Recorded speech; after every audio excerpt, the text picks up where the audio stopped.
First on report. കോട്ടയത്ത് VD സതീശനായി പന്തം കൊളുത്തി പ്രകടനവുമായി പ്രവർത്തകർ.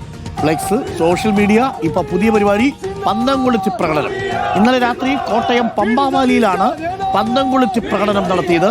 VD സതീശനെ മുഖ്യമന്ത്രിയാക്കാൻ കോൺഗ്രസ് ഹൈക്കമാൻഡ് തയ്യാറാകണമെന്നാണ് ആവശ്യം. ഈ നിയമസഭാ തെരഞ്ഞെടുപ്പിൽ പ്രവചിച്ചതിനപ്പുറമായി 102 സീറ്റ് പിടിച്ചുകൊണ്ട് കേരളത്തെ UDF-നെ കോൺഗ്രസിനെ കൈപിടിച്ച് തല ഉയർത്തി നിർത്തിയ VD സതീശൻ തന്നെയായിരിക്കണം കേരളത്തിന്റെ മുഖ്യമന്ത്രി. ഈ 22-ൽ നിന്നും 63-ലേക്ക് എത്തിച്ച UDF-നെ 41-ൽ നിന്നും 102-ലേക്ക് എത്തിച്ചത് VD സതീശൻ എന്ന് പറയുന്ന നേതാവിന്റെ ആ പ്രവർത്തന പാടവമാണ്. അതുകൊണ്ട് അഖിൽ കെ ഉണ്ട്. അഖിൽ കെ, ഫ്ലെക്സ് യുദ്ധം, സോഷ്യൽ മീഡിയ, MLA-മാരെ ചാക്കിടൽ, ഇപ്പൊ പുതിയ പരിപാടി ഉണ്ടല്ലോ, പന്തം കൊളുത്തി പ്രകടനവും VD സതീശന് വേണ്ടി കേൾക്കുന്നു. കുറച്ചധികം ആളുകൾ ഉണ്ടായിരുന്നോ ഇന്നലെ പമ്പാവലിയിൽ?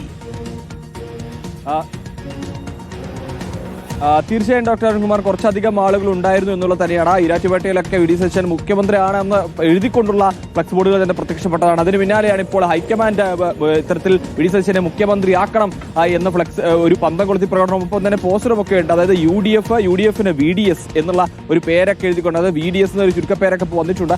അങ്ങനെ അതൊക്കെ എഴുതിക്കൊണ്ടുള്ള 100ഓളം പറയുന്ന പ്രവർത്തകരാണ് അവിടെ തടിച്ചുകൂടിയത്. വലിയ രീതിയിലുള്ള പ്രകടനമായിരുന്നു. ഈ പമ്പാവാലി എന്ന് പറയുന്നത് കോട്ടയം ജില്ലയിലെ ഒരു മലയോര മേഖലയാണ്. അതിൽ മുൻ പഞ്ചായത്ത് അംഗമടക്കം, പഞ്ചായത്ത് മെമ്പർ അടക്കം ഈ പരിപാടിയുടെ ഭാഗമായിരുന്നു മാത്യു ജോസഫ്. അത് അദ്ദേഹമാണ് സംസാരിച്ചത്. അവരടക്കമുള്ള ആളുകൾ പങ്കെടുത്തിരുന്നു. എല്ലാവർക്കും ഒറ്റ ആവശ്യമാണ്, VD സതീശനെ മുഖ്യമന്ത്രിയാക്കണം, അതിന് ഹൈക്കമാൻഡ് തയ്യാറാകണം എന്നുള്ളത് തന്നെയാണ്. അതായത് പരസ്യ ആദ്യഘട്ടത്തിലൊക്കെ തന്നെ ഈ പോസ്റ്ററുകളാണ് ആരാണ് വെച്ചെന്ന് പോലും ഒരു ഘട്ടത്തിൽ അറിയാത്ത, അല്ലെങ്കിൽ ആളുകൾ വെച്ചു പോകുന്നു, അല്ലെ ചില പോസ്റ്ററുകൾ കരിയോലൊഴിക്കുന്നു, ഒക്കെ അങ്ങനെ നടന്നുകൊണ്ടിരുന്നു. ഇപ്പോൾ എന്തായാലും പരസ്യമായി തന്നെ രംഗത്തിറങ്ങിയിരിക്കുന്നു VD സതീശന് വേണ്ടി പ്രവർത്തകർ എന്നുള്ളതാണ് ഏറ്റവും പ്രധാനപ്പെട്ട കാര്യം എന്ന് പറയുന്നത്. ഇനി ഇതിപ്പോൾ മറ്റുള്ള സ്ഥലങ്ങളിലൊക്കെ വ്യാപിക്കുമെന്ന് കരുതേണ്ടി വരും. എന്തായാലും പന്തക്കൊളുത്തി പ്രകടനമാണ്. എന്നാലും വലിയ രീതിയിൽ നിറയെ ആളുകളൊക്കെ പങ്കെടുത്തുകൊണ്ട് നിരവധി കോൺഗ്രസ് പ്രവർത്തകർ പങ്കെടുത്തതിൽ വലിയ പ്രകടനം തന്നെയാണ് ഇന്നലെ എന്തായാലും പമ്പാവലിയിൽ നടന്നിരിക്കുന്നത്. ഡോക്ടർ അരുൺകുമാർ.